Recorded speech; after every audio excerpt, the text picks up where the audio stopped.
All right. So what should we? How should we open this podcast? I don't know. It's been a bit. It has been a bit. We've lost it. We've we've lost our. We don't know how to start. We've lost It's been our a little mojo. bit. Well, yeah. I mean, I don't play adventure games anymore. Is maybe like the biggest change. What? Oh yeah, I don't. I just no. What I realized while we were taking our little break, which I guess we'll explain when we're actually in the show. This isn't the show. This is just me and you chatting before. Yeah, just me and you. Yeah, I don't play adventure games. What I realized was they're for big frickin' nerds. I see. And so now I only do shoot gun games. Shoot. You mean FPS, like first person shooters? Yeah, I call them I call them SGGs, shoot gun games. But shoot gun games. Okay. Mm-hmm. So is like this your way of resigning from the podcast, or? No, I think we should keep doing the podcast, but like from now on, it's going to be about Fortnite, and okay. But I'm looking at our notes, and it's going to be about Overwatch, and it's going to be about Boom. Oh, Boom's my favorite. Yeah, what did you think about Boom 3? I like Boom, but I like Crake more. Oh, Crake? Yeah, with a soundtrack by Mim. No one's gonna get that, and that's okay. Well, someone's gonna get that. No, actually, my favorite SGG is Blake Stone. Justice for Blake Stone. Bring back Blake Stone. Justice for Blake Stone. Okay, yeah, but I'm looking at our notes, and it says we are to talk about adventure games. So if you can't do that, I don't know. I want to talk about Blake Stone Aliens of Gold. It's the year 2140. Okay, all right, nope.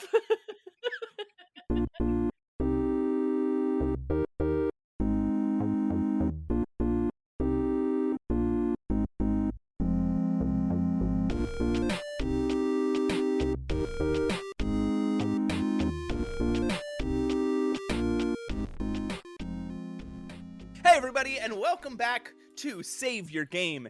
It's me, Matt. I'm Matt Allcamp. This here. Oh, you want to know who this is? You want to know who my friend standing next to me is? In her lovely evening gown, brought to you by Dior. Holy shit! I'm sponsored by Dior. It's Dior Light. It's it's knockoff Dior. It's Dior's discount brand. It's the Dior they sell in Kmart. Hey, it's pushing up roses, my friend.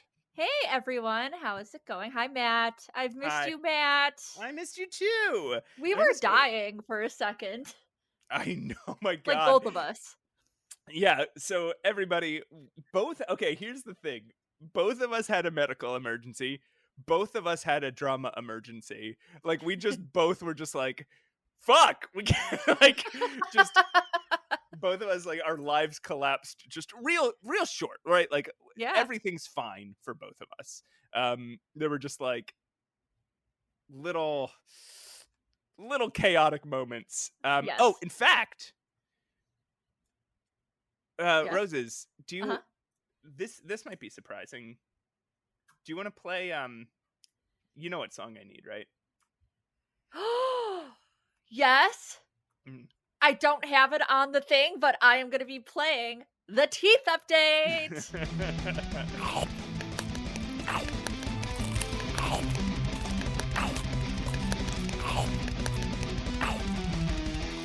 Teeth Update.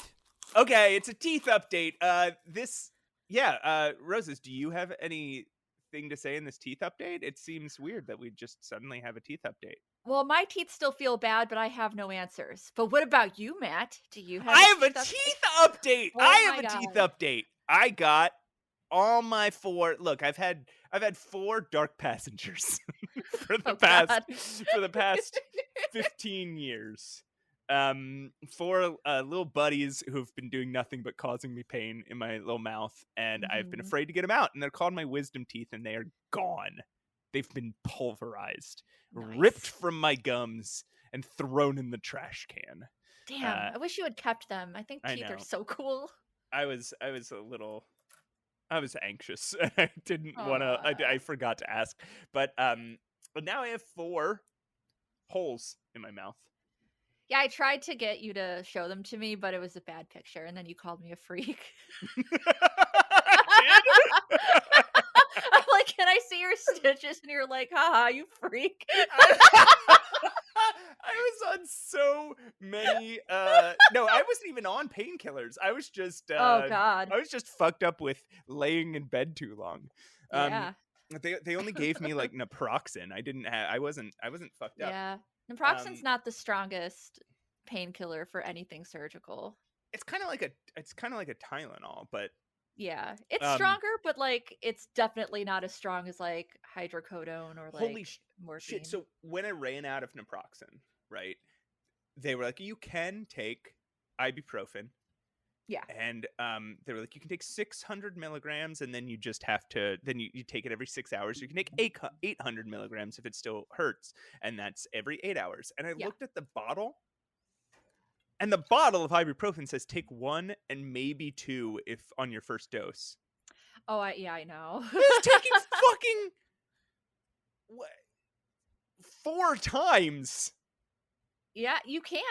That's what my one of my dentists like, hey, if you need, take 4 every 8 hours. As long as it's spaced out, you can do that. It's unbelievable. Yeah, I know. It's wild. Yeah, the worst thing, I think my jaw just really hurt. Like, who knows what that guy did while I was passed out? He was probably just like yanking it back and forth. Like, I gotta get in here, yank. Just 4 hours later. No. It didn't like right away. It was my sockets hurt, and I got dry sockets, unfortunately. Oh my God, that's awful. And so right away, like that hurt so bad that when that started healing, then it was like, oh my fucking God, my jaw hurts so bad. And so like by the time you were ready to start recording, at that I was like, I can't talk this week. Yeah, and I kind of figured, because I've had my wisdom teeth out, and in adulthood when they're impacted like that, it's tough. It's a tough, painful surgery, especially if you end up getting dry socket, which not everyone gets, by the way. Everyone, that's what happens when like a blood clot is dislodged. So obviously, when you get a tooth out, you're gonna when you get your wisdom teeth out, you're gonna bleed, and you need that blood clot. See, I tried so hard to follow like all the instructions. Well, I did follow all the instructions. The problem is, this is what I figured out. I had my wisdom teeth for so long that I've just gotten used to. Basically, every time I close my mouth, I do a little like I make a little suction in my mouth. I'm like, most of the times I close my mouth because I had space between my molars and my wisdom teeth. And sometimes food would get stuck in there. So just like preventatively, there's the word. I was going to say prophylactically. Not the same thing. Not the same thing. So preventatively, I would just go like all the time. I don't know if that's picking up on the mic, but it's basically me sucking the back of my teeth. Yeah. And so like what I realized is probably while I wasn't paying attention or while I was asleep, I was just sucking on the back of my teeth because it just becomes such a habit. Right. So the fact that it took me so long to get my wisdom teeth out made me develop habits that made my wisdom teeth harder to heal. Anyway, so that's my teeth update. I have my topses are fully healed over. Yeah. There's just like little divots, but I still have 2 holes in the bottom. The bottoms are tough because they're literally a part of your jaw. Your wisdom teeth are a part of your jaw. So it's a tough heal. It really is. And so I figured, and then while you were dying of dry socket, I had surprise strep throat. I could not Let's talk about this because you say it's surprise strep throat. Yeah. Roses, how long did you have strep throat? Like 3 weeks. It's so bad. And like, how many episodes did we record that apparently you had strep throat while we were recording? Like at least 2 to 3. Yep, at least 2.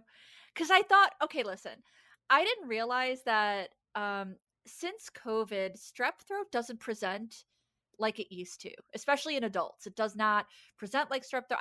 I've had strep throat. I used to get it like every year as a kid, and you can look in your mouth and kind of tell.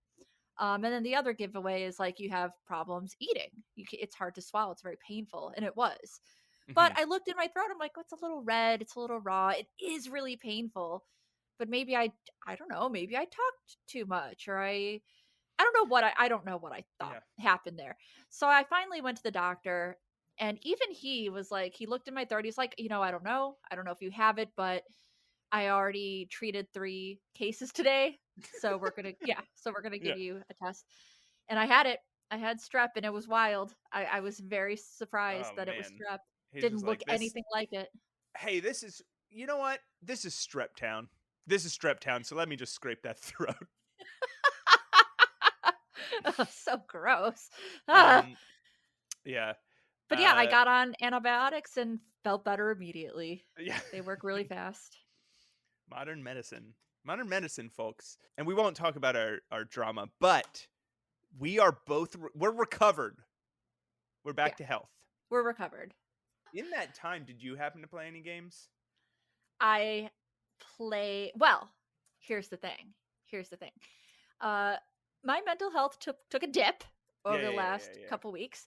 yeah. And I don't know if this is going to make you sound like a great friend or a bad friend, but we were texting and I'm like, "Damn it, I just wish I could play a game in bed because I have a tablet. I can't run Yeah. games on it. And the way I play games usually is on my giant desktop, my editing rig, and that's in my studio." And I was like, all wallowing. And you're like, "You should get a Steam Deck. And then you can wallow in bed while playing Stardew." Mm-hmm. Matt, you were supposed to get me out of bed. I don't know if that was apparent to you at the time. However, I did buy the Steam Deck. It came immediately. I didn't realize that, and this is going to be my segment for what I've played, is just talking about Yeah, of my course. Steam Deck. That's what I expected. Yeah, yeah. So I was actually kind of surprised that you can just buy like the Steam Deck on Steam as as like it's a game or something. Like it has its Yeah, own that's thing. been wild since the very beginning. You just like So add cool. you can just add like Civilization 3 Yeah. and Cyberpunk and a Steam Deck to your cart. Yeah, you could just add a Steam Deck and Also, I'm like, 2 different Blake Stones are on Steam. I just looked it up. 2? Yeah. Planet Strike and Oh, Planet Strike. I think I knew that. oh, what? Really? I I didn't think I know. did. I did not know their their subtitles. Planet Strike and Aliens of Gold. That does not sound, this latter doesn't sound familiar. But yeah, you can buy it on Steam. I bought it. It came within like 2 days. I was stoked. And it's so easy to set up. Dude, it's the best. I can't Yeah. believe I have access to all my Steam games wherever I go. So I got my Steam Deck. I brought it It's back into bed. incredible. It is this feeling that the first time you do it, like that it wears off, right? But Yeah. the first like month maybe that you have your Steam Deck, you just can't believe the stuff you can just play in your hands. Yeah. Yeah. I think it's going to be really helpful and useful for me because, like, while I will say this, wallowing in bed is not great, right? It's not the Yeah, best idea. You should try to get out of bed. However, I do think that playing a game is better than just staring at a wall in bed agreed. and Yeah. disassociating or being depressed. So it's something, you know? I honestly think it's better than mindlessly staring at TV either, right? I do Like too. Yeah, I do um too. it's one of the reasons I was like, "Oh, you should get a Steam Deck," is just because we had um I thought I thought something might uh perk you up. And I don't think you played either of them yet. But we got 2 really cool codes Yeah, we did. during our dead time. And hopefully these are things that well, one of them I'm going to talk about in a minute, but the Hmm. other one hopefully we'll talk about pretty soon. Yeah. In a upcoming episode, but yeah, we got some really some cool code. So what else? Do you have anything else to say about the Steam Deck before I? I will say that I played the game in its entirety that we're talking about today, which is Loco Motive, and I feel like it was very easy to play an adventure game on. And I don't know if that's because this was the first thing I booted up when I got the Steam Deck. I'm like, you know what? It's time to play Loco Motive. So I put that on there right away. So I don't know if it's because of how Loco Motive was designed or if it's just pretty easy to play adventure games on the Steam Deck. So yeah, it depends. I've played a bunch. I've had my Steam Deck for a while. I actually have one of the OLEDs, which fuck, those OLED screens are beautiful. Yeah, they're cool. But I've played. There's two ways that adventure games go. One is if you have the ability to control your character, like use your D-pad or your stick to walk around. Generally, what the game will do is like when you approach a hotspot, it'll highlight and you press X or A or something, and you can interact with it. And those ones really great. Yeah, feel really good well on a Steam Deck, and Loco Motive is like that. But if you do not have the ability to walk around and it expects you to still use either the joystick or the thumb pad, the trackpad, to control a mouse, it's miserable. It Yeah, I can sucks see so that. bad. And Yeah. I've played some entire point and click games using a mouse in that way. And it's just like and it's like fine, but it's just not, it doesn't feel good. Yeah. That's fair. It is tough to, especially if it's like, can you imagine doing like a hidden object game on Oh the my Steam God. Deck? That might be fucking miserable. And I've complained on this show before about like you'd think that touchscreens would make that easier, but then your fucking fingers just in the way. Right. Yeah, Yeah. I did notice that. I'm like, this is a little like cumbersome. Yeah. But I will say for games like similar to Loco Motive with the hotspot situation, I think Last Door would work very well on Steam Deck because that is a hotspot situation. I really love it. I'm glad I bought it. It was kind of expensive, but it'll be worth it. I think it'll be worth. I think you'll get your value out of it. I've had to buy 2 Steam Decks because one of mine died almost like a couple months after the warranty ran out. The battery just I think it was when I was in Louisiana, and it didn't shut off all the way. I had a problem with that Steam Deck where it was having, sometimes it would shut off and then just turn right back on, and I couldn't figure out why. And so it ended up being on in my bag while I was walking around Louisiana, known for its heat. And then when I got to the airport later that day, it just wouldn't turn on, and it would never turn on again. Oh no! It would never turn on again? No. Oh, it's dead. I think something melted. God. But I just like overheated and wouldn't work anymore. So yeah. I've bought 2, and I had to think a lot about value when my first one died. Like, should I buy another one, or did I just like? And I was like thinking like, well, I've had it for over a year, and the amount of games I've played that I wouldn't have played if I was only able to sit at my computer and play them is huge. And so so over time, I think like it is worth it. Yeah. I agree. Just don't bring it to a melty place. Yeah, or at least make sure it's off. Yeah, for real. That's really unfortunate. So I played a game during our time off that I fucking loved, and everyone knows what it's going to be because I've been talking about it. I know what it's going to be. Citizen Sleeper 2 Rules. Yep. It's so good. So I've talked about it before, like the basic premise of Citizen Sleeper. You are an android that is programmed to like with the body and thought patterns of a specific human who owes a debt to a corporation, and they sleep while this android works their debt off. And you play a sleeper that they're called sleepers, and you play one that has escaped.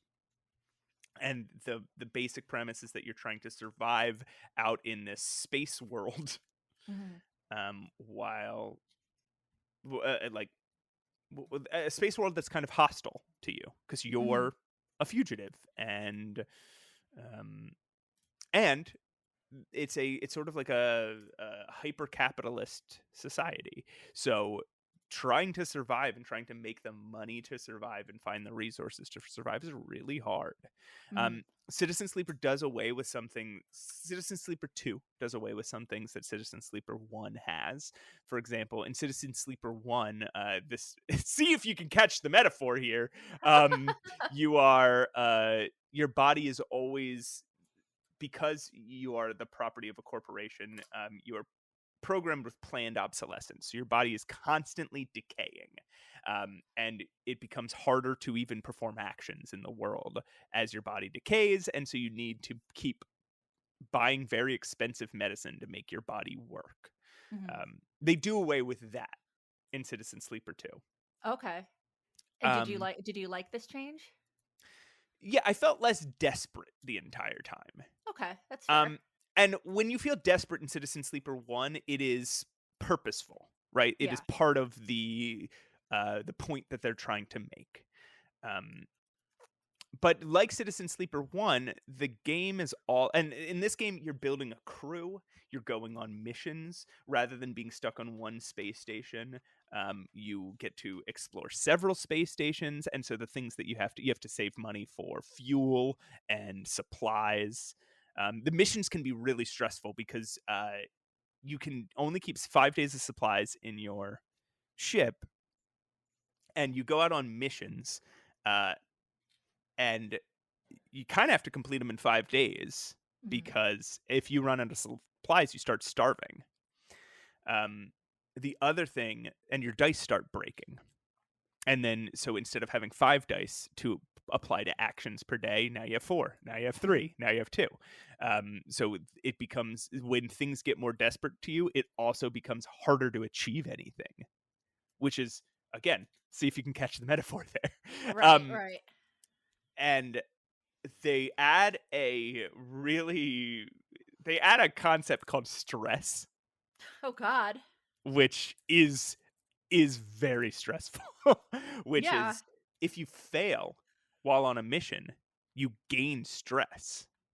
Either the mission gains stress, which is like, sometimes that means that somebody else is competing with you and they've just gotten ahead of you, or somebody's hunting you while you're doing your mission and they've gotten closer, or you are doing a mission on a a wreck of a spaceship, and when you fail, you cause the spaceship to fall apart a little more. Mhm. So there's both like the stress on the mission, and then there's personal character stress. And when your character gains stress, you have a larger percentage of chance that one of your dice breaks every day, Okay. and that could get really unlucky. Yeah, I'm sure. I And feel like I don't realize it had a dice mechanic. yeah, you roll 5 dice every morning, every day when you start a new day, and you get to apply them to actions. So it'll be a thing where, like, oh, if you have a full, and your skill adds to your dice roll. Mhm. So if I have a 4 in my dice inventory and I have a +2 on that skill, then I have a 6, and I'm going to complete that action perfectly. Yeah. But if I have a 3 and I have a -1 in that skill, now it's 2, and I have a 50% chance of having a negative outcome and a 50% chance of having a neutral outcome. Mhm. And if you have something in the middle, it's going to be something, like 50% chance neutral, 25% positive, 25% negative. And then it's just, again, it's like it's just random.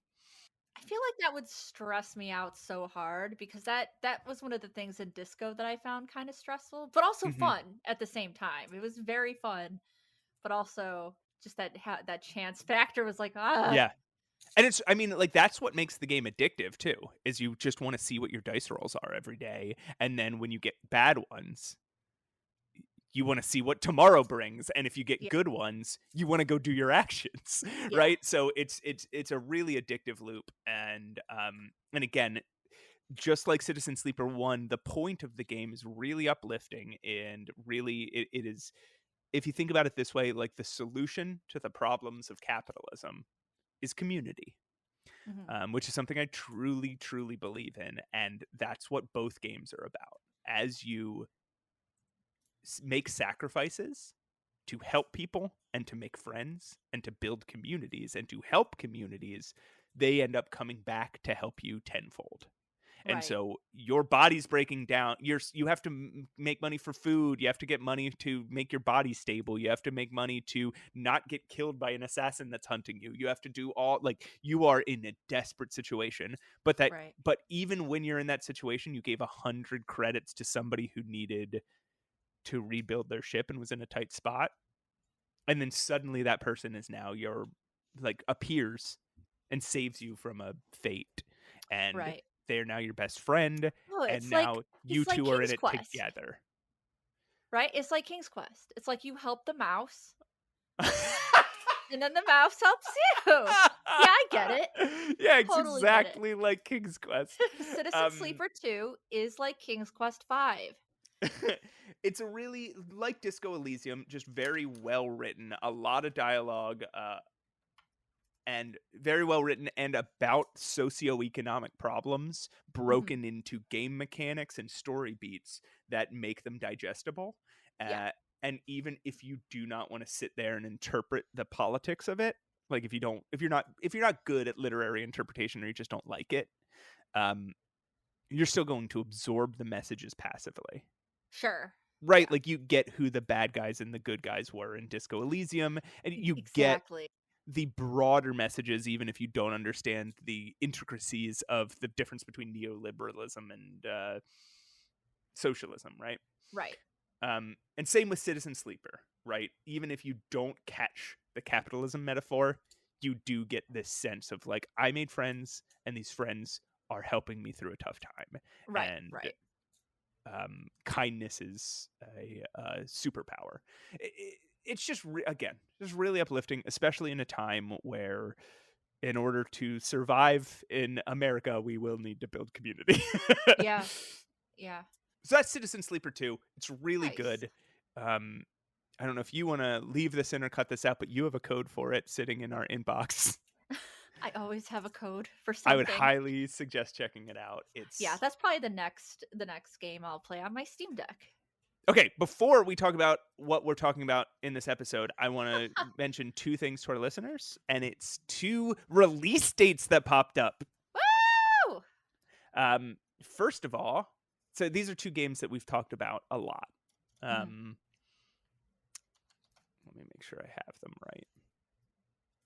Okay, these are two games that we've talked about a lot, and they both had release dates announced during our absence. Oh, great. So, first one, Francisco's game Rosewater. Nice. Nice. Go Francisco, friend of the show. Hell yeah, Grindislav Games, out March 27th. Great. Oh, that's coming up. That's Yeah, quick. can't wait. Yeah. And then the other one, which we talked about. Please say Strange Antiquities, because if you're not going to say it, I'm going to be wish. sad. Oh. You're going to be sad. Okay. It's Cabernet. Oh, right. I knew that. Yeah, but I was hoping in my heart that it would be Strange Antiquities. We knew its release date. We were embargoed on its release date, Yeah. so we knew it a little ahead of time. But now it's public. So February 20th. Wow. Yeah, that's Cabernet's really coming soon. out, and I think we will be talking about it on the show. Yeah, I think we will be. Yeah. So around that time. All right, you want to play some? You want to get out our dicey Rollerino? Dicey Rollerino. Oh, it's my new favorite thing. Absolutely love it. All right, so you want to put on some Monkey Prancerino. Well, yes, I do. And then we'll talk about Arthur A. Ackerman, Herman Merman, Diane Osterhagen in Loco Motive.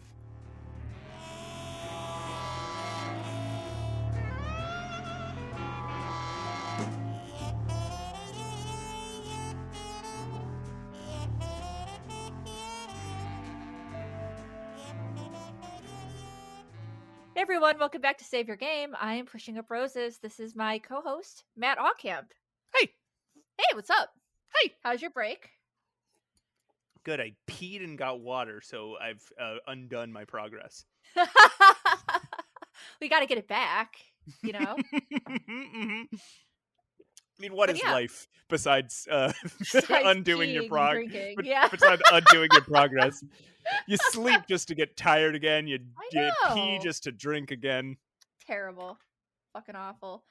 But you know what the good thing is we have things to distract ourselves, like amazing games, like the one we're going to be talking about today. Citizen Sleeper 2. No. No, Matt. Damn it. Locomotive. We're talking about Yeah. Locomotive.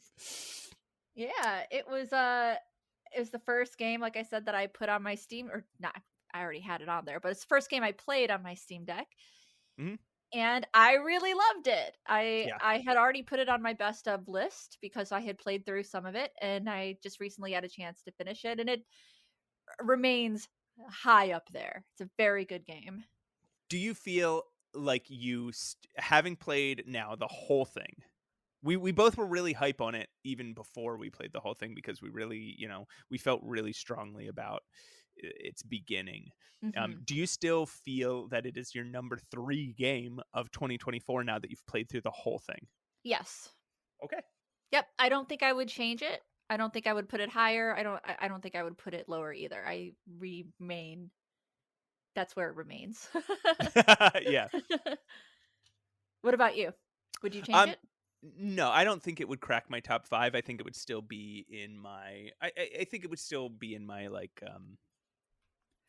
it'd be like in my top 15. I think Okay. it stays where it was. I think my it I'll talk about it. I do have some complicated feelings about it. Yeah, yeah, for sure. Where do we want to start here? Because this is not going to be a super huge deep dive because this doesn't quite rely on narrative the way that some adventure games do. I think this Mhm. game is more in line with those old Lucasarts games. You know, Monkey Island didn't have the most insane plot lines. It wasn't a Hobbs Mhm. Barrow, type of situation. It was more fun, comedic, intriguing. Um, so It took me a while actually, I think, in my life because I was so into adventure games and so into comic books, the comic books of the 90s specifically. yeah, That 'cause that's when I grew up, that it took me a while to be able to really absorb a story wholesale because I think in both cases uh there's stories that rely more on a string of moments sure. than on a full-on narrative. Hmm. And there are narratives. Like there's a narrative to Monkey Island, but Sure. Oh yeah. what sticks out to you is not like the 3-act structure of Monkey Right. Island. It is um the insult sword fighting, and then finding Herman Toothrod on the island, and then chasing around LeChuck with a root beer bottle, and then you're like, I'm actually thinking more Monkey Island 2, which has a slightly more complex plot. And Yeah, it again, does. even Yeah. that, it's just like I think about moments rather than the full story. And I feel the same way about this.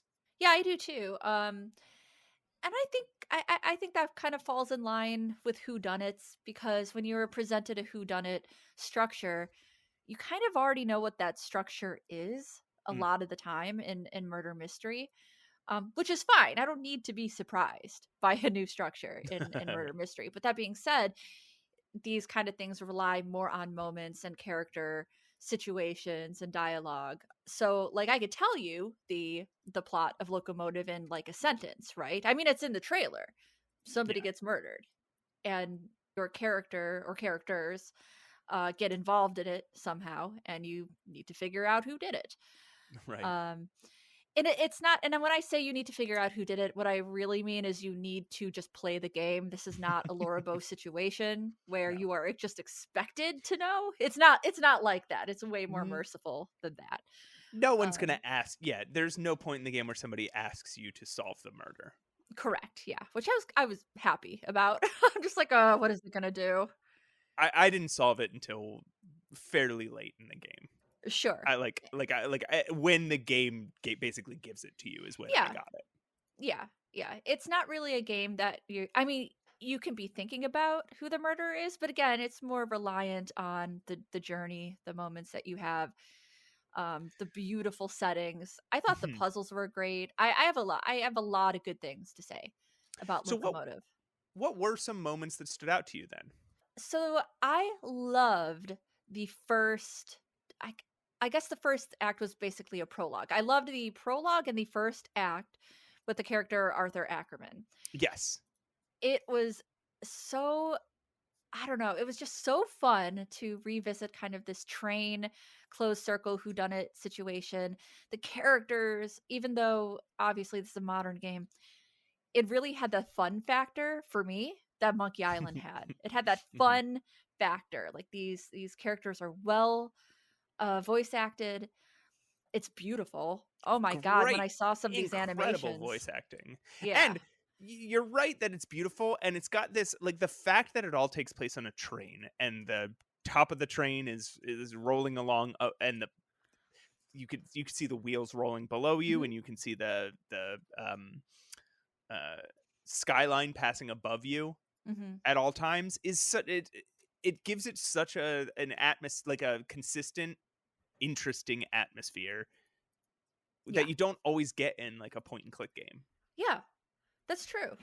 And you never even though you are majority of the time you are on the train. You are in other places in flashbacks, which is nice. It gives it some Mhm. nice change of scenery. Um, but even though you are on this train a lot, it doesn't feel like you're backtracking too much. You are, trust me, you are going to go back and forth in these Yes. train cards. But they did include like a run, a little run animation. I never felt too frustrated by going around these carts, these. No, because it's you're either going left or you're going right. Yeah, You're not having to memorize like a complex point and click map, you know? right, right. I gotta say, I really liked these puzzles up until a point. I'll say that. Okay. Um, I this game takes a turn in mechanics near the end. It becomes more in line with like Day of the Tentacle, Hmm. which we'll talk about a little bit more. But I really liked the puzzles that you did with each specific character. I think they Okay. made sense without being overly easy.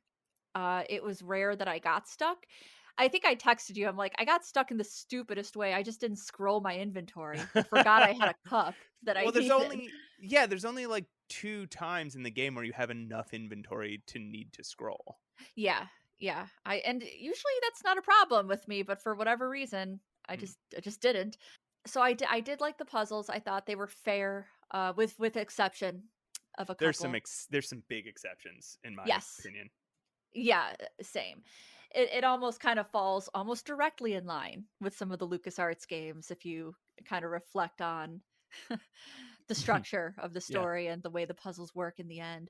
But I really liked playing as Arthur Ackerman, who is the attorney. So in every whodunit, you have a list of characters, right? They all have different roles that they played. Kind of this older lady, this kind of she's the owner, I guess, of the train that you're on called the Royce Express. Hmm. And it's one of those situations where she's going to do like a will reading. She's constantly making amendments to her will. And now everybody in her life wants her business. They want to be in on the will. Um, Everyone kind of has a motive for her to die. And that includes her family and like her estate people as Yeah. well. So like the attorney, which is us in the first part, her accountant, I think, is one of them. A competitor, like who wants to buy her out. Everybody has a motive. It's very Colonel's Bequest. You're in this situation with all these weird characters who are all kind of terrible in their own way. Yeah. But my favorite character is Donnie Donato, who, Okay. who is he is running this scheme with the accountant character, this like gambling scheme using using wooden poker chips that he just keeps making and a Mm. magnet at this roulette wheel on the train. And it reminded me very heavily of being in Grim Fandango and messing with the roulette table and having this like little casino area. But Donnie Donato, yeah, he's just like this he's like this Brooklyn Like crime person. Yeah. mobster guy. Yeah, he Yeah. at some point he tells you, he's like, people call me Don. Get it? Yeah. Don. I love that character. I love his voice acting. I think it's so funny. Yeah, that character made me laugh, and I was so glad he came back at the end because we kind of get him arrested. I mean, he is doing illegal things, and we needed to get there, in order to find out motives and see if he was possibly in on the murder. Yeah. Um, but he comes back later in the game, and I think he's hilarious. What did you think Yeah. about the way the story was told? Because we start kind of in present day with Arthur Ackerman, our first character. Yeah, there's a framing device that runs Yeah. throughout the whole game, which is that you are being questioned after the murder at a police station. Each character that you end up playing is being questioned one at a time. And that's your introduction into each section. And okay. I think I have to talk about this now. I played, so this game is this is an extended version of a game that was made for the 2021 Adventure X Game Jam. It was made in 2 weeks. I didn't even realize I owned this, but I had it from like an old itch.io sale. Oh, okay. And then I was like, wait, I have a game in my library called Loco Motive, and it's the same. It's Loco Motive, right? And Wow. it's like How did that not come up? I'm I know. shocked. It's like an hour-long game, and it is, it doesn't have voice acting. Right. It's got the same sort of really colorful pixel art, but it's not quite as detailed, and the story is much more truncated. And Right. what I found is that I think I preferred the truncated story. Ooh, wow. Because once you play the original version, it starts to feel like the expanded version, the full game, is not like fulfilling the original vision, and it might be. I don't know the creators' brains, right? Right. But it doesn't feel like it's fulfilling the original vision so much as it feels like it is it's trying to expand on it so that it's longer. So that made me a little more frustrated with the or at least a little less happy about the scenes in the police station. Mhm. I also didn't really like the Herman Merman section at all. Okay, that's fair. I was going to ask you what you thought about the different character sections. I thought Herman Merman as a character was a little obnoxious, and Sure. I didn't love the puzzles in his section. I found myself more stuck in the Herman Merman section than I was in Yeah. any other section, Okay. and it just didn't flow to me the way the Arthur Ackerman section, and then later, the triple character sections did. But one thing I did like is that you go over similar sections of time as each character. Right. So there's interesting things that'll happen, like you'll see something like there'll be a chef that's traumatized by a recent health inspector visit. Mhm. And you just think it's like a little throwaway gag, but then Right? later you see exactly why. You'll see Yeah, and it something helps weird. you with the puzzles. It's like, "Oh, I have to be the health inspector because that's what they said." I have to traumatize these guys. Yep, I have to traumatize these people. How am I going to do that? You'll see you'll see like a guy who's incredibly drunk, and then you'll flash back as a different character, and the guy's sober, and you're like, oh, I got to get this guy drunk. Yeah, I thought that was clever. And you'll see this cello case that's stapled shut, and you don't Yes, even think yes. about it until you play as another character, and you're like, wait, why the hell? Yeah, I should have questioned why this cello case was stapled shut. um, but yeah. So those things I thought were interesting. That this game has some replay value. If you play it a second time, you'll be like, "Oh, okay, Yeah, I know what this is."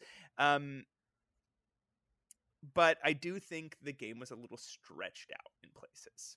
sure. How about you? I don't know. I don't know if I found it stretched out, but I do agree that Herman Merman was a little obnoxious, and I think I liked the section. I got stuck maybe once or twice. I did like it. I did like that I kind of knew what I had to do and Mhm. traumatize some chefs. That was very fun. Um so I don't know if I find it stretched out, but I do feel that Herman Merman would have been better as another non-playable. I think he would have been better as just another character kind of in the cast, let's say. Agreed. I would have liked to play just as Arthur Ackerman and maybe the third character, Diana. And I got to say, Diana deserved way more screen time Oh than my she god, yeah, got. Yeah, yeah. I thought she was a very cool character. I wanted to learn more about her story and how she was involved, And with being on the train. her solo section is so short It's and short, yeah. so easy. Yeah, it is. It's maybe the easiest section, I would say. Which is fine. They don't all have to be equal amounts of difficulty level, but I do think Diana as a character should have gotten more playtime. Or I wish it kind of would have stayed Arthur Ackerman because I got to really like that character. Same. Yeah, I really liked that character. I wanted to keep playing him. I loved all of his interactions with the other characters, so that was too bad. The part I disliked the most, and obviously we are critiquing this game, but I always feel like I have to say I still loved this game. Yeah, of course. I will We play this wouldn't game dedicate an again. episode to it if we didn't love Correct. it. But and this is a personal preference too, I do not like playing more than one character at a time. So I knew that I had to play different characters, but that's all separately. You play Arthur Ackerman, and then you play Herman Merman, and then you play Diana. However, in the last couple parts, you are controlling all three characters to solve puzzles, much like in the vein of Maniac Mansion or Day of the Tentacle. And I get so overwhelmed Yeah. by that. In fact, in one of these settings, it's almost exactly like Day of the Tentacle because you're using toilets to transport items. You said that so casually. You're using toilets. I'm trying to be objective here. Yeah, imagine somebody who's never played either game, and you're just I'm just like, talking. yeah, it's the same as it's the same because you're using toilets. I'm like, You're using what the toilets fuck? to transport items to each other. And I get very overwhelmed by that. Yeah. And I think sometimes when you have multiple characters, it's not always apparent to the average person what you need to do because it's information overload. You suddenly don't remember who has what inventory and what needs to go where. And some people might like that, and that is great for you. And you will probably like the end of the game. I just got overwhelmed. I didn't. It was a little bit of a letdown for me, but I mean, endings are hard anyway, so I am giving it a little grace because it's very rare that I just love an ending to anything. Yeah. Um, so endings are tough. Just ask Stephen King; the man can't end anything. So I get it and I empathize, but I do wish. I think it could have been better without the controlling of three characters. I liked those segments. I did feel the same level of I did feel at least initially the same level of overwhelmed as you did, especially Yeah, because there's talking. And I was like, am I supposed to have dialogue between every character and every other right. character? Yeah, That seems like way too much. And again, like that sort of thing of who's supposed to have what inventory item at what time felt very overwhelming. But the puzzles felt very doable sure, in both sure. sections. So I didn't feel that so overwhelmed that I wasn't able to appreciate the novelty Yeah. of them. And yeah, obviously the toilet inventory um, is a nod to Day of the Tentacle. Did Yeah. you did you catch the reference to Full Throttle in Diana Osterhagen's section? Yeah. Yeah, absolutely. Yeah, she pulls out. So just for the listener, she pulls out. They burn out on a motorcycle Yeah. of the scene, and it plays the Full Throttle theme, and Yeah. it's very cute. This is definitely very inspired by Lucasarts specifically.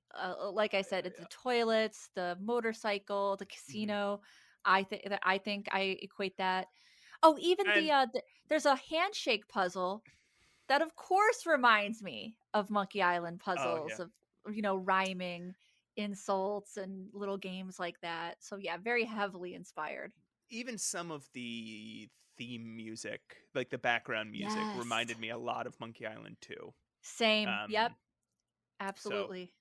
uh, yeah, which is again fine. You know, we have our love-hate relationship with the adventure game nostalgia, the point and click nostalgia stuff.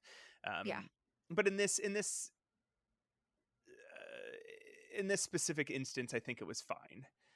I do too. Yeah, I do too. And maybe that's because it wasn't fully meta, it wasn't specifically calling out anything, and Yeah. you shouldn't. You shouldn't have to just call out what you're what you're Right. referencing, right?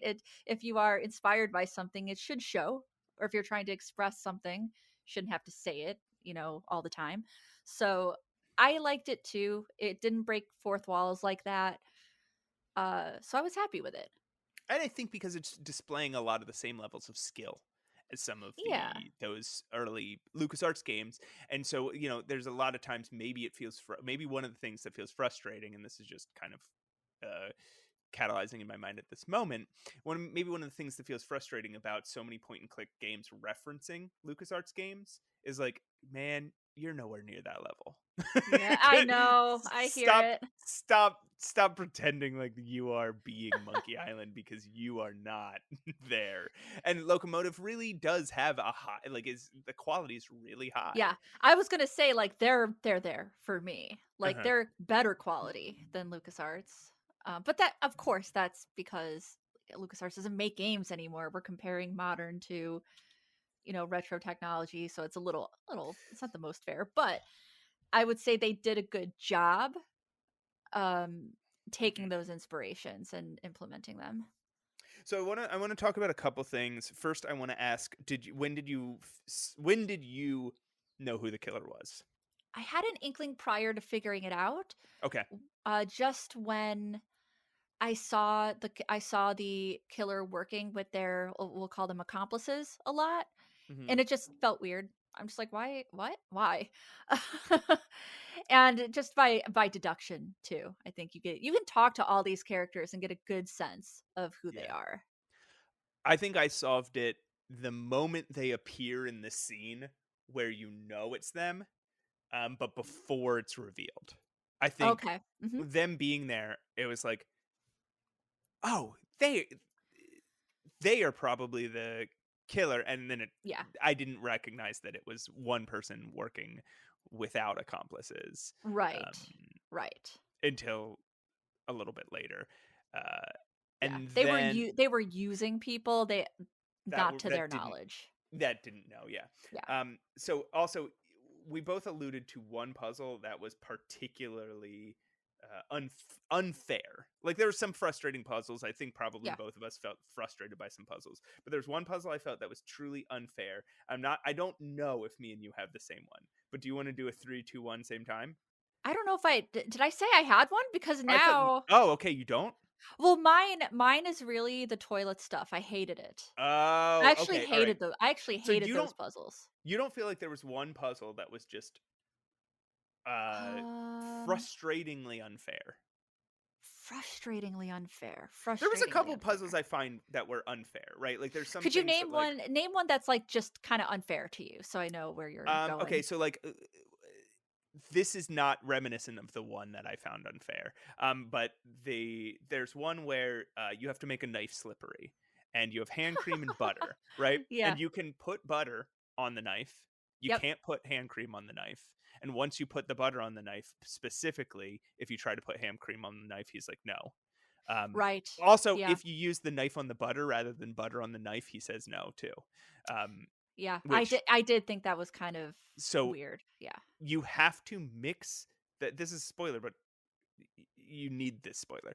You have to mix the hand cream and the butter and then put it on the knife. He Right. won't do it once it's already on the knife, and it's just like, why does it let you put butter on the knife?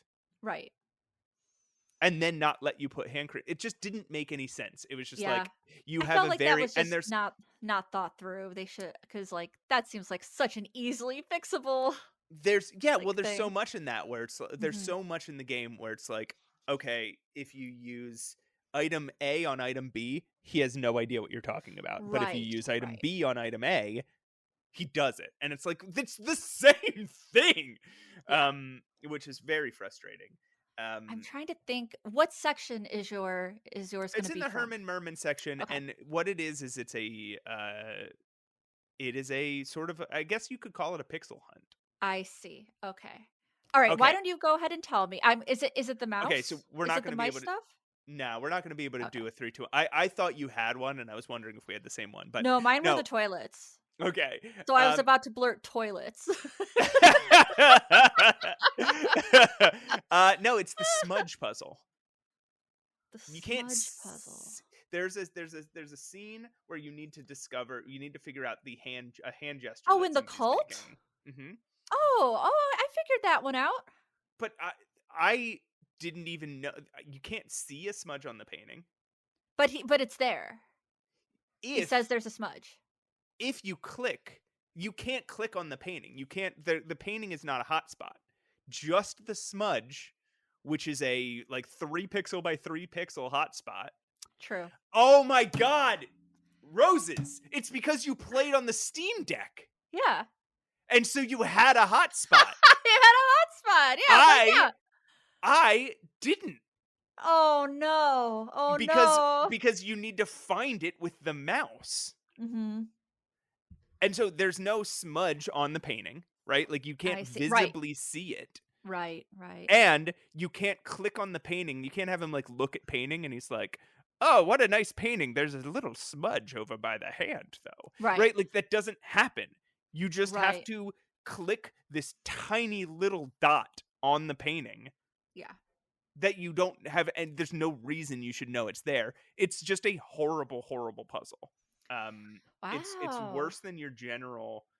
It's worse than your general pixel hunt because you can't see it. In a pixel hunt, you're generally supposed to be able to see. Oh, this one thing is slightly different color than the rest. You can't see it. Yeah. It is just if you happen to drag your mouse over that section, and the hot spot appears, you'll know it's there. But if not, but again, on the Steam Deck, it'll highlight it for you. Yeah. Interestingly, that reminds me of a clue you have to find in Dagger. I don't know if you played this relatively recently, so you might remember that there is a painting forgery scheme going on in that plot. And you actually have to touch one of the paintings in the old Masters Gallery. It doesn't look off. It does not look off. You just have to touch it. And it's wet, and that's how you know that there's some, which is like, what? Who does that? Anyway, that's beyond the point. A really dumb criminal. Well, I guess, that game also has a hotspot in the middle of a painting too. But yes, it does. You can see it, but it's sparkling. Yeah. Yep, you can see it. I guess, like in Loco Motive, the point wasn't for it to look like a smudge. The point was it to look like it was painted over. So I guess that's why they didn't make it look egregiously smudged. No, it didn't look like it was painted over. I and know. So I called Dirk Chiselton. There's a hotline. There's a hint line in the game. Hint line. Yep. And he says he like pointed me there, and so I went back, and I was like, "You can't click the painting. What are you talking about? I can't click the painting." Oh no. So I just like out of frustration, I was just like dragging my mouse all over. Yeah. And then it was just like, and then a hotspot popped up that said smudge. And I was like, what the fuck? And the thing is, it's like a centimeter away from the head of of a character. Right.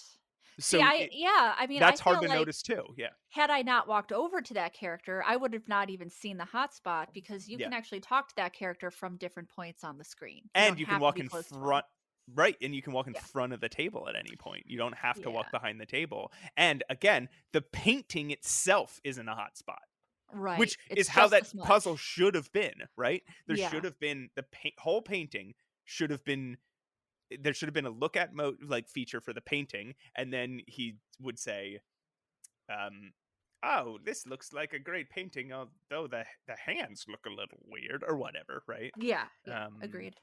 just And anyway. that's tough because I'm sure, like, when you're designing it, it makes total sense to you. But all you need is like one playtester to be like, I couldn't find Yeah. that. And No, then you'd be I like, oh, agree. okay, well, let's expand this. Yeah. Um, I the couldn't other figure thing, out how to wake up the hyper drunk guy because I couldn't scroll my inventory. I realized I had a cup. I was so frustrated. I didn't know what was going on. And um, I called the Dirk Chiselton hotline too. And I'm like, I need more help. I don't know. And he's like, yeah, just give him the yeah, spicy soup. I'm like, I want to. I would I love know. to give him this. And yeah, I just had to scroll and find a cup. I was so frustrated by the whole Herman Merman section that by that point I was doing Dirk Chiselton a couple Oh times. no, Dirk. I didn't do Dirk Chiselton in any other sections, but in the Okay. Herman one, I did it like 4 times. Oh wow. Um, Okay.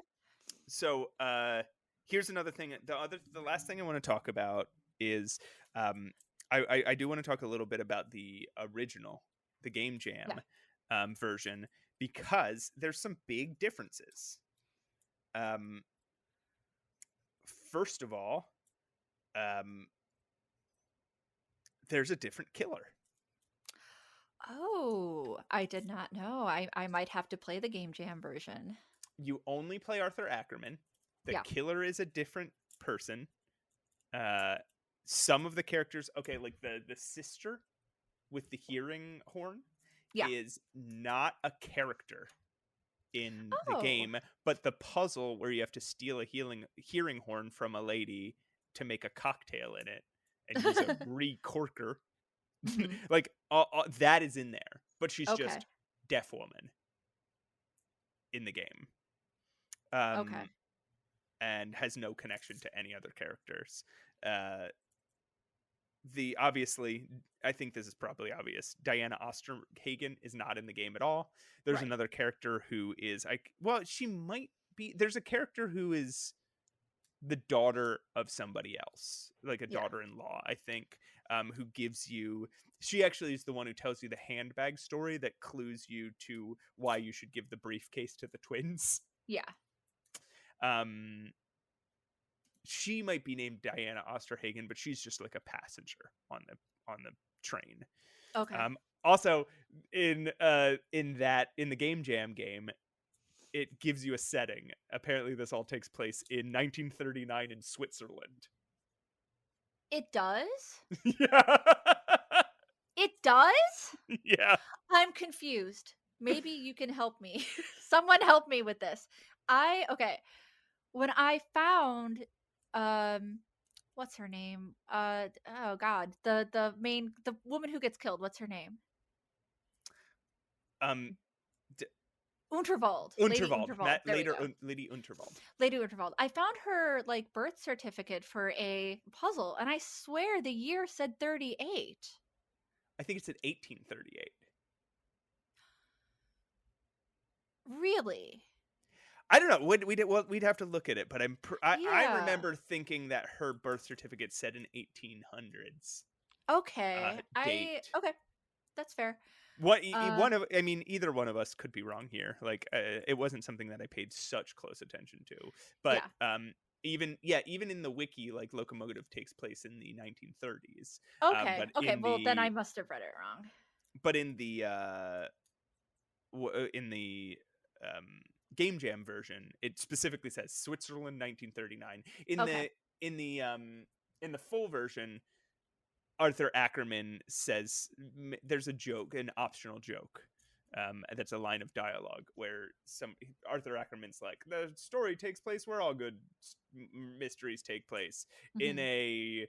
a ambiguous European locale. Yeah.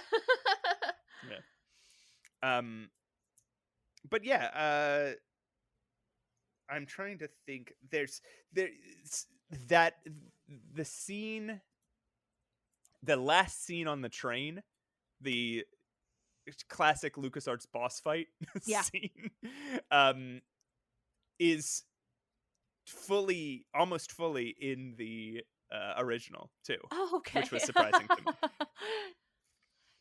That was kind of fun. It wasn't too difficult, so I appreciated that. It's a little more graphic in Yeah. the original, by the way. Oh, okay. Yeah, what you think would have happened to the guy absolutely happens to the Oh, guy on the okay.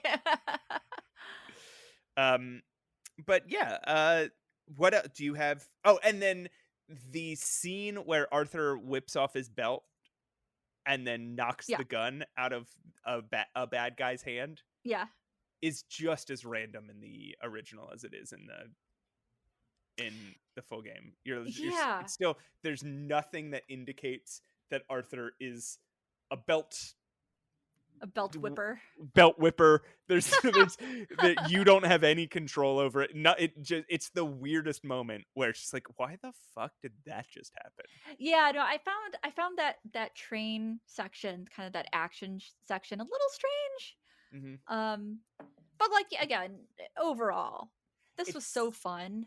It seems like they were trying to shoehorn that moment from the original into the full Mm, one, and they yeah. just kind of lost its context. So it's much less weird in the original, but also that belt scene is still like, what the fuck? Like, you have no agency there. He just Right. does it. I don't Right. know. It seems like they should have made the belt a inventory item earlier in the game and given a use so that you, Right. as the player, will use the belt on the gun Right. when the time comes. Right. Yeah, and then closing thought is our good friend of the show, Alistair Beckett King, actually is in this game. He voices Yeah. one of the characters. So Yeah, it's awesome. yeah, it's so cool. And the character looks like Alistair. Yeah.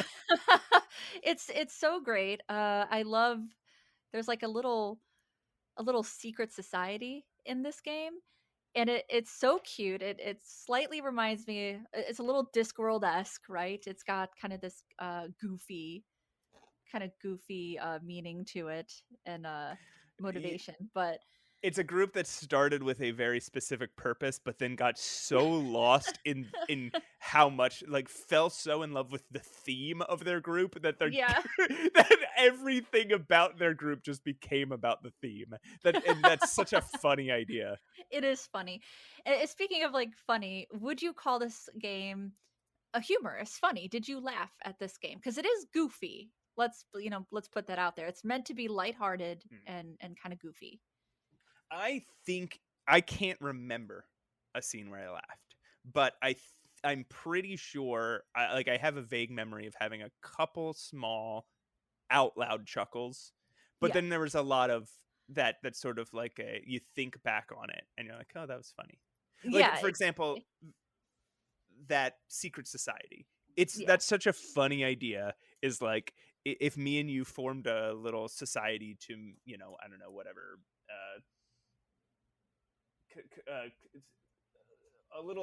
a secret cult to control the stock market, but Yeah. but we called ourselves the Falconeers, right? And then we got so obsessed with making everything Falcon related that we forgot to manipulate the stock market. Yeah. Is like, that's basically the case here. It's so funny in concept, but it wasn't really laugh out loud. How about you? I feel the same way, but it's more of like a mental, like, this is cute, this is very lighthearted. There was a part where you're in a literary agency, and instead of agents now reading your script, they put it through an electronic board to see if it meets the requirements, and you have to short circuit this board. You have to sabotage it.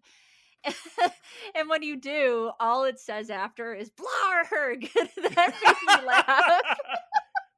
Oh, like, let's consult the board. A funny thing, here's another thing that I think is funny is like how often you ruin everybody's lives and Oh do a yeah. bunch of illegal shit and destroy everything in an adventure game just to solve the puzzles. Yep, it's very And Guybrush.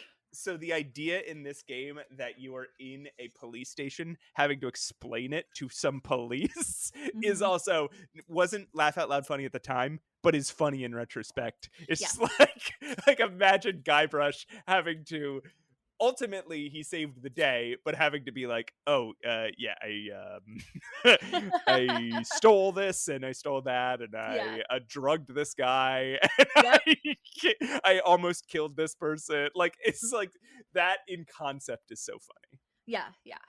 It's very, even if it's not a laugh out loud funny game all the time, it's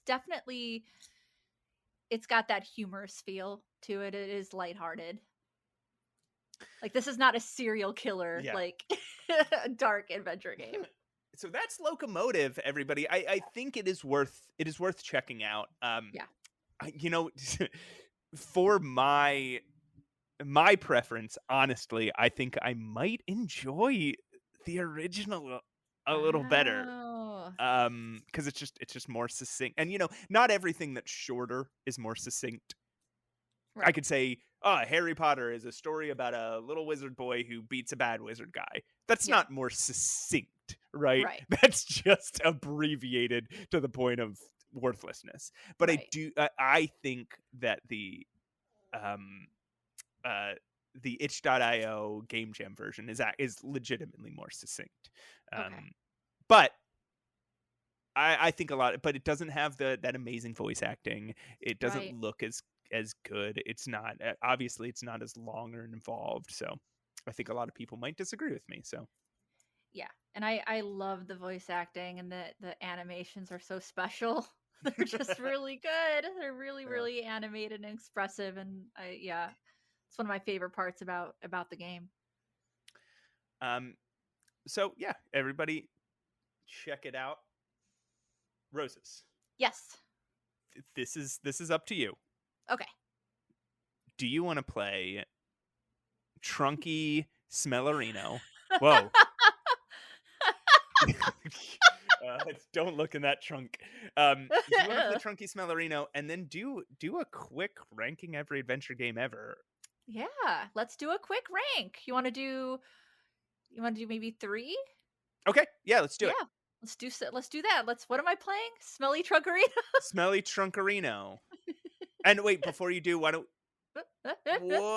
whoops. No, I saved it. What were we gonna say? Why don't we, like you said before, why don't we say our goodbyes? Like we're doing a regular old episode.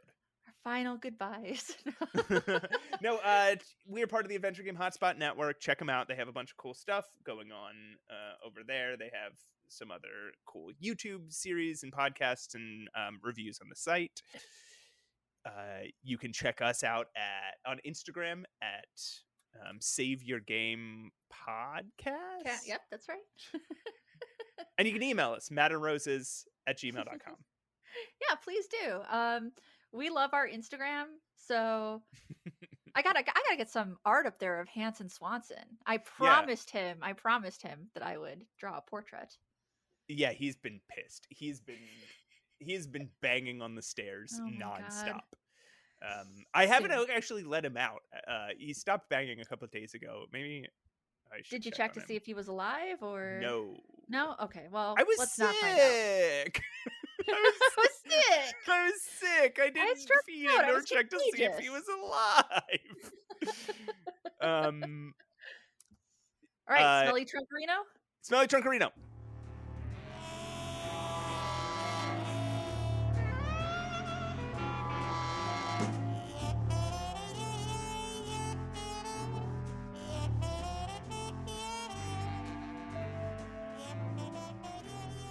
Hey everyone, welcome back to Save Your Game. I'm Pushing Up Rose. This is my co-host, Matt Aucamp, and we are going to rank some adventure games. So this is the segment where we are attempting, we have a list of every adventure game ever released. It's like 4,000 almost, and we are trying to rank all of them, even if we haven't played them. So we're picking, they are picked at random. Correct. Correct. Yep. Roses, give me a number between 1 and 10, but don't say 8. 7. Okay. All right. So, number 428 from 1996 from Sanctuary Woods Games. It is the video game Orion Burger.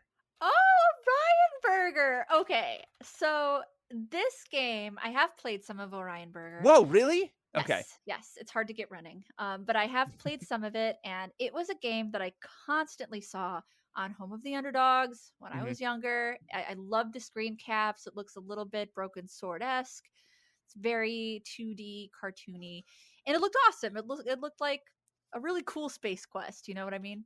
Yes. Um, that being said, when I when I did play it, there Uh-huh. was some letdowns. Yeah. It's hard to run. It's one of those, and it's difficult. It kind of suffers from a lot of those things that adventure games from the mid '90s suffered from. It's very difficult, a little underwhelming. But man, I don't know. There's something I really like about it. What do you think looking at it? Okay, so this was a game I saw in a video game magazine. I only ever had like 3 video game magazines my whole life. And I saw this advertised in a video game magazine when I was a kid. It might have been the same one that advertised Curse of Monkey Island. Oh wow. Um, or wait, not either Curse of Monkey Island or the vague promise of Monkey Island 4. Okay. Because I remember seeing that in a magazine. Anyway, so I saw the like an advertisement for Orion Burger, an interview about it or something, and I was Mhm. so excited. Yeah, it's one of And then I those. It's one of and I those just games where it's like if you are an adventure gamer or a fan, you will like the aesthetic of this. yeah, the aesthetic is really cool. It's like a cartoony like kid gets abducted by aliens and Yeah. something about a burger. um, and Something about a burger.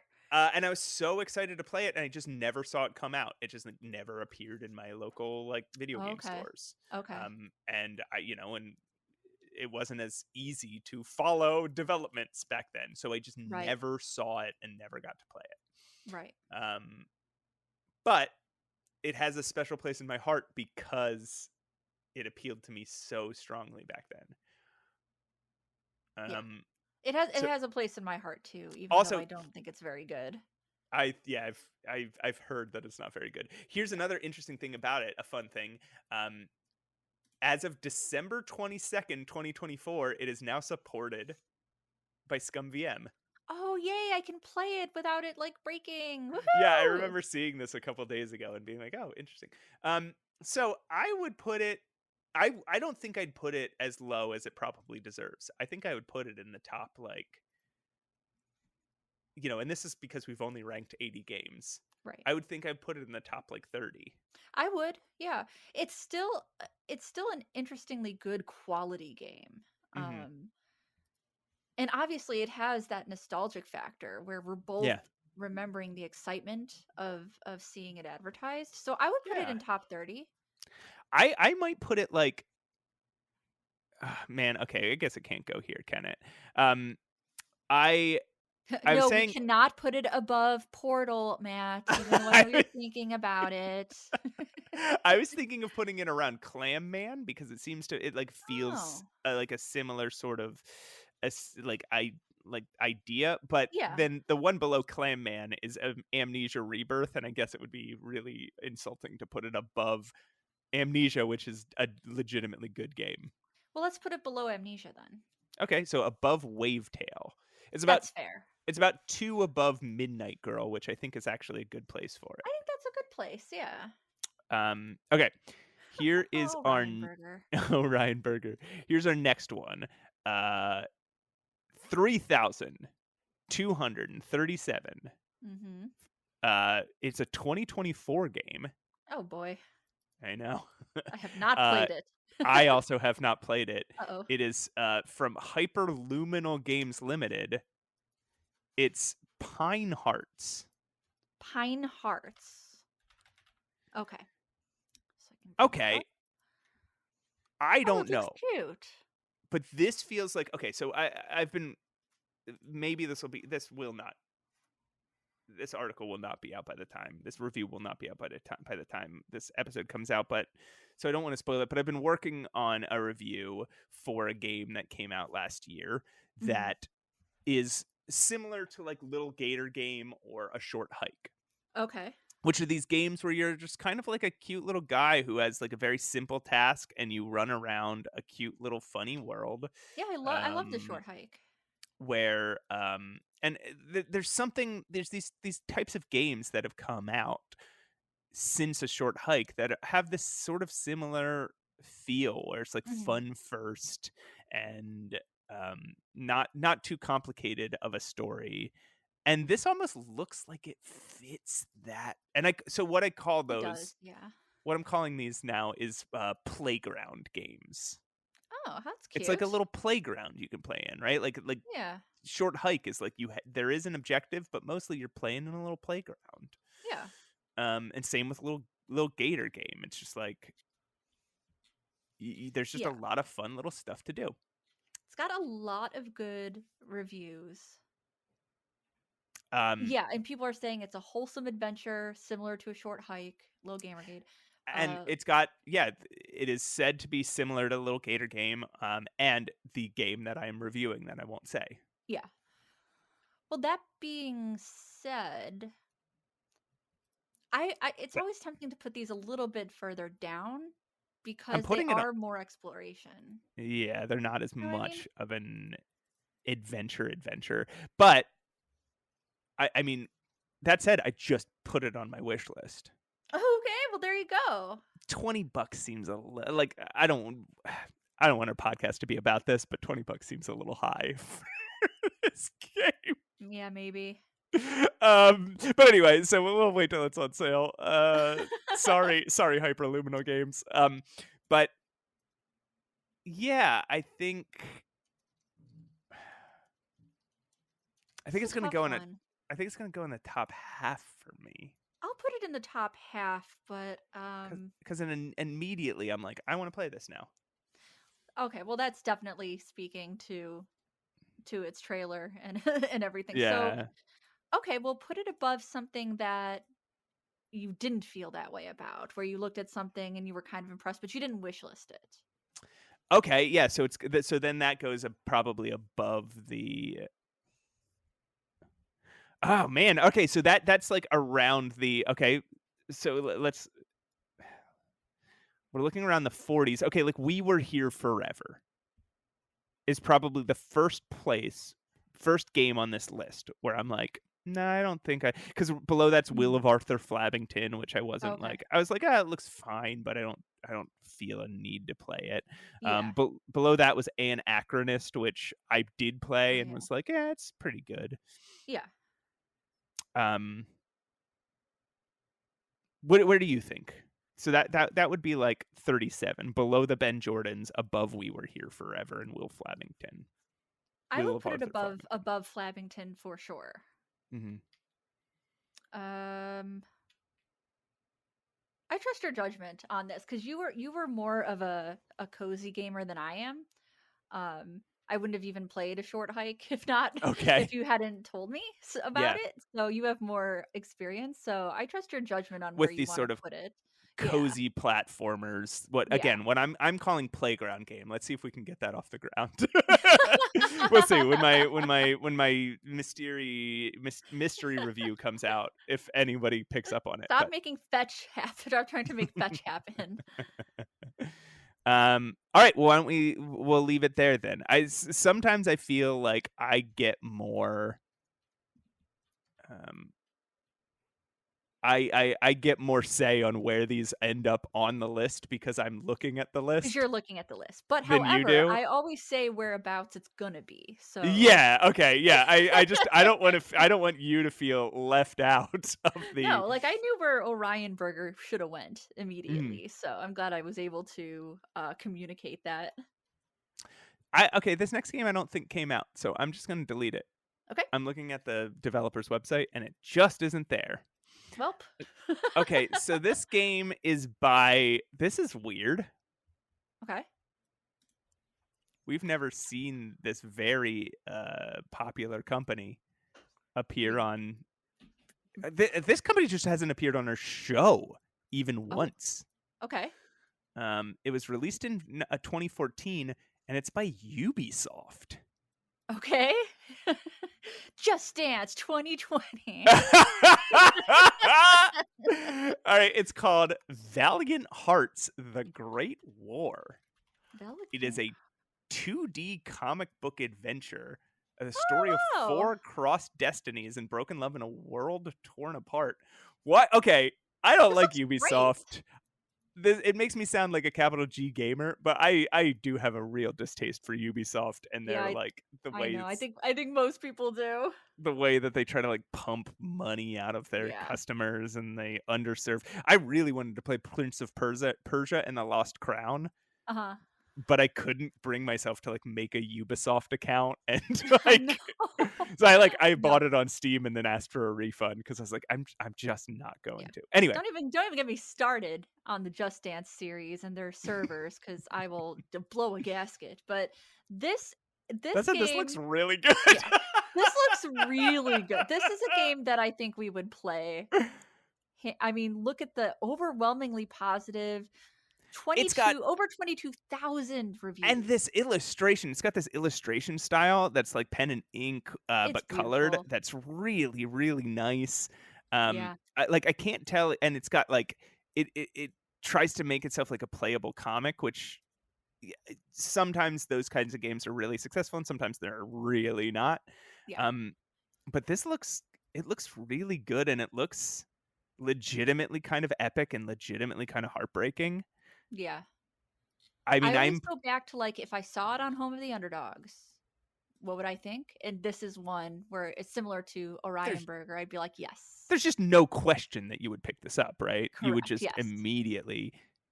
But that said, we haven't played it, and it is Ubisoft.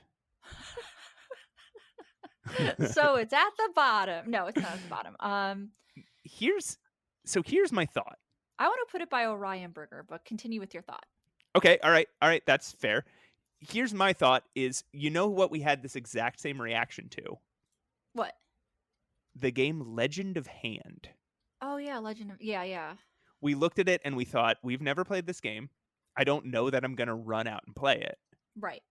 But it looks beautiful. It looks like something that if we did take the time to play it, we'd be like, oh, this rules. Okay.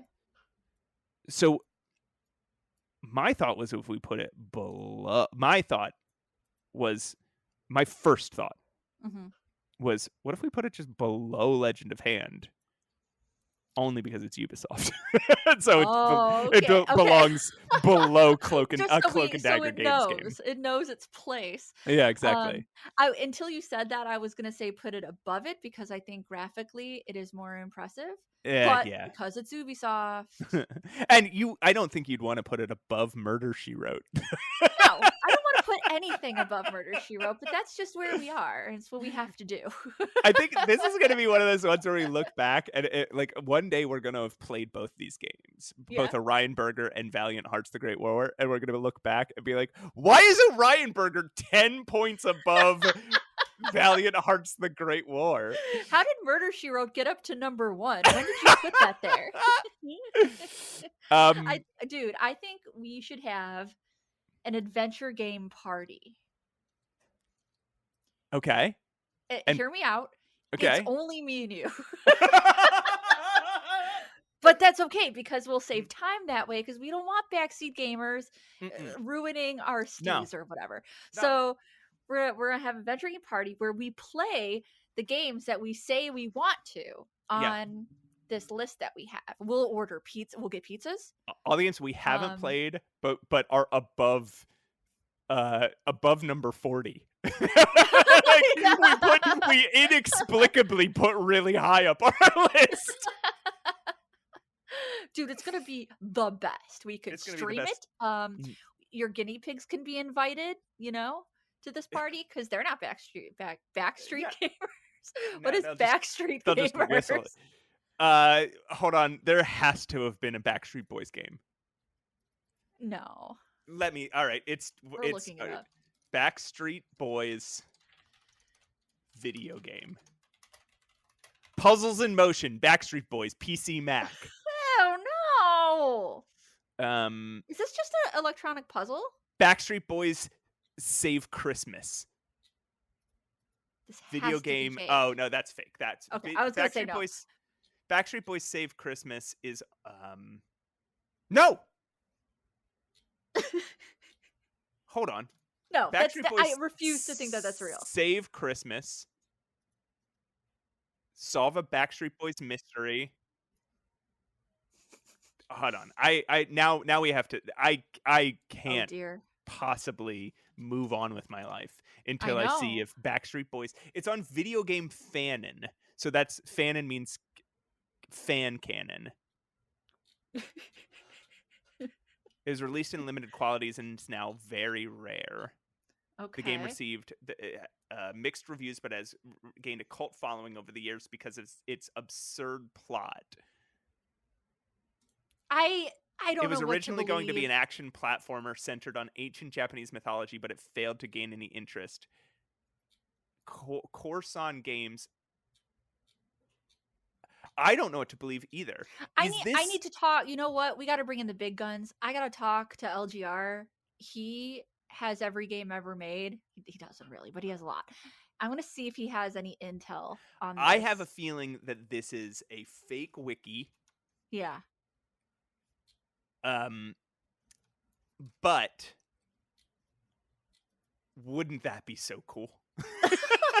But listen, what is real is Puzzles in Motion from 1999.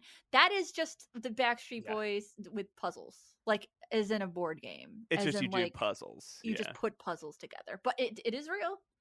Games plus video plus music, it says. Oh, I want to put puzzles together while singing "Quit Playing Games with My Heart." There's literally one page on the entire internet that contains Backstreet Boys Save Christmas and the word and it's got to be fake. All right. Sorry to burst everyone's bubble, knows videogamefanon.fandom.com and is laughing at us. Yeah, and is probably. That's losing their minds that we are believing that we for a second believed that was real. We just wished and hoped. We just wanted to play a Backstreet Boys video game. We just want to play. Yeah, everybody wants to. Everybody. Podcasting is art. And artists suffer. Yeah. Yeah. Am I sexual? You're not supposed to answer. All my boys are supposed to answer. Oh, sorry. My heterosexual. Hanson Swanson, what do you have to say? All my heterosexual male friends are supposed to answer. When I asked the boys, the group, when I asked the group chat, hey guys, am I sexual?